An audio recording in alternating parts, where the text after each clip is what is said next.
ദൈവനാമം മഹത്വപ്പെടട്ടെ. കൊലോസ്യ ലേഖനം 1 അധ്യായം 3 മുതൽ 8 വരെയുള്ള ഭാഗങ്ങളിലെ സ്തോത്രാർപ്പണം. പ്രാരംഭ അഭിവാദനത്തിന് ശേഷം ആർക്കെഴുതുന്നുവോ അവരുടെ ക്ഷേമത്തിനു വേണ്ടി നന്ദി കരയറ്റുകയും തുടർന്ന് പ്രാർത്ഥിക്കുകയും ചെയ്യുന്ന ഗ്രീക്ക് എഴുത്തുകളുടെ മാതൃക പൗലോസ് അപ്പോസ്തലൻ ഇവിടെയും തുടരുന്നു. ക്രിസ്തു നമുക്ക് വേണ്ടി നിർവഹിച്ച രക്ഷാസംഭവത്തെയും അതിൻ്റെ ഉത്തമ ഫലങ്ങൾ ദാനമായി അനുഭവിക്കുന്ന നാം മറ്റുള്ളവരുമായി അവ പങ്കിടണമെന്ന് അപ്പോസ്തലൻ ഈ ഭാഗത്ത് നിർദ്ദേശിക്കുന്നു. ഈ ഭാഗത്തെ ഒന്നാമത്തെ ചിന്ത വിശ്വാസവും സ്നേഹവും നിമിത്തം സ്തോത്രം ചെയ്യുക.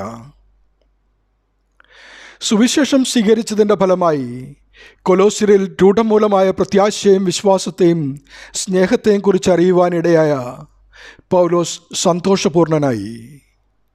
കർത്താവായ യേശുക്രിസ്തുവിൻ്റെ പിതാവാം ദൈവത്തിന് സ്തോത്രം അർപ്പിക്കുന്നു.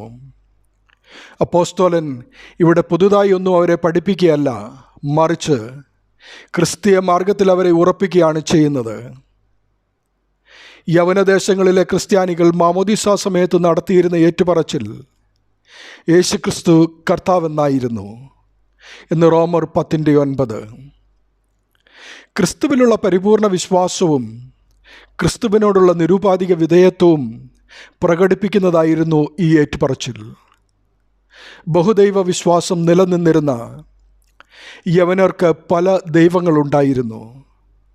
അവർ അവരുടെ ഓരോ ദൈവത്തെയും കർത്താവ് അഥവാ കുറിയോസ് എന്ന് വിളിക്കുകയും ചെയ്തിരുന്നു. ആ പശ്ചാത്തലത്തിൽ ഈ ഏറ്റുപറച്ചിലിന് പ്രത്യേകം സാങ്കത്യമുണ്ട്. വിശ്വാസം, പ്രത്യാശ, സ്നേഹം എന്നീ ക്രിസ്തീയ ജീവിതത്തിൻ്റെ ഗുണത്രയങ്ങൾ 1 കൊരിന്ത്യർ 13, 1 തെസ്സലോനിക്കർ 1:3, 5:8 എന്നിങ്ങനെ പൗലോസ് അപ്പോസ്തലൻ്റെ മറ്റു ലേഖനങ്ങളിലും പ്രാധാന്യത്തോടെ രേഖപ്പെടുത്തിയിരിക്കുന്നു. ക്രിസ്തുവിനോടുള്ള അനുസരണവും വിധേയപ്പെടുന്നതിലൂടെയാണ് വിശ്വാസം പ്രകടിപ്പിക്കുന്നതെന്ന് റോമർ 1. വിശ്വാസം സ്നേഹത്തിൽ കൂടിയാണ് പ്രവർത്തിക്കുന്നതെന്ന് ഗലാത്യർ 5:6 പറയുന്നു. ഒരിക്കൽ വിശ്വാസത്താൽ ക്രിസ്തുവിനോട് സംയോജിക്കപ്പെട്ട് കഴിഞ്ഞാൽ അയാൾ ദൈവത്തിന് മനുഷ്യരോടുള്ള അവാച്യമായ സ്നേഹത്തെ അനുഭവിച്ചറിയുന്നു. അന്നു മുതൽ അയാൾ സ്നേഹത്തെ മറ്റുള്ളവർക്ക് വെളിപ്പെടുത്തി കൊടുക്കുവാനുള്ള ക്രിസ്തുവിൻ്റെ ദൗത്യത്തിൽ പങ്കാളിയായി തീരുകയാണ്. വിശ്വാസധാരി സ്നേഹവാഹിയാകുന്നു. ക്രിസ്തുവിനുള്ള സമർപ്പണത്തിൻ്റെ അടിസ്ഥാന പ്രമാണങ്ങളാണ് വിശ്വാസവും സ്നേഹവും.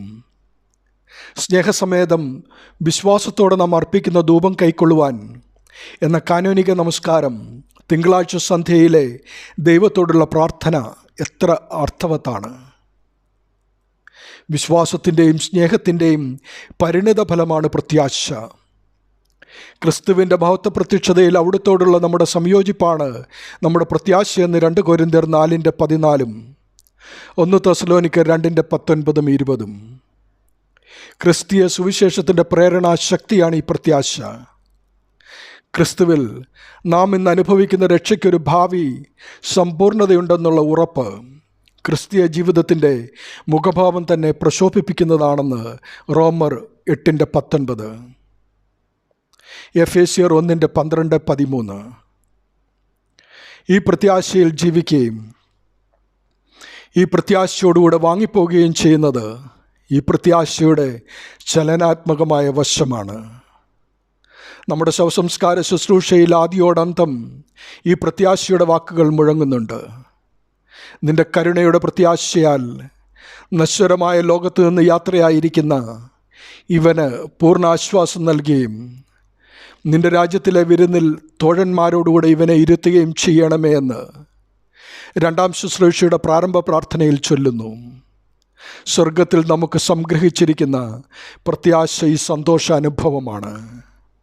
പ്രിയമുള്ളവരെ, വിശ്വാസവും സ്നേഹവും കൂടിച്ചേർന്ന് കഴിയുമ്പോൾ ക്രിസ്തുവിലുള്ള സമർപ്പണമായെങ്കിൽ വിശ്വാസത്തിൻ്റെയും സ്നേഹത്തിൻ്റെയും പരിണിത ഫലമാണ് പ്രത്യാശ. ക്രിസ്തുവിൻ്റെ മഹത്വ പ്രത്യക്ഷതയിൽ അവിടുത്തോടുള്ള നമ്മുടെ യോജിപ്പാണ് നമ്മുടെ പ്രത്യാശ.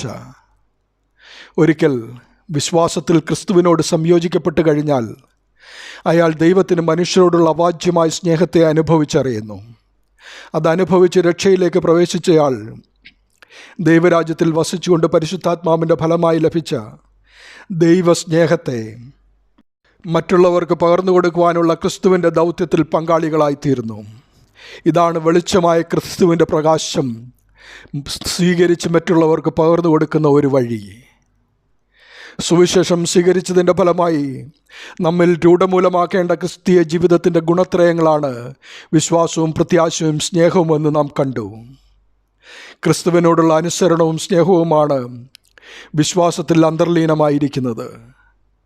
വിശ്വാസം സ്നേഹത്തിൽ കൂടിയാണ് പ്രവർത്തിക്കുന്നത്. നമ്മെ സ്നേഹിക്കുന്ന ദൈവത്തെ തിരികെ സ്നേഹിക്കുകയും അനുസരിക്കുകയും ചെയ്യുക എന്നത് രക്ഷയിലേക്കുള്ള ആദ്യ പടിയാണ്. ദൈവീകരണത്തിലേക്കുള്ള പാത നമ്മുടെ ഹൃദയങ്ങളിൽ പതിയട്ടെ. ദൈവനാമം മഹത്വപ്പെടട്ടെ. ആമീൻ.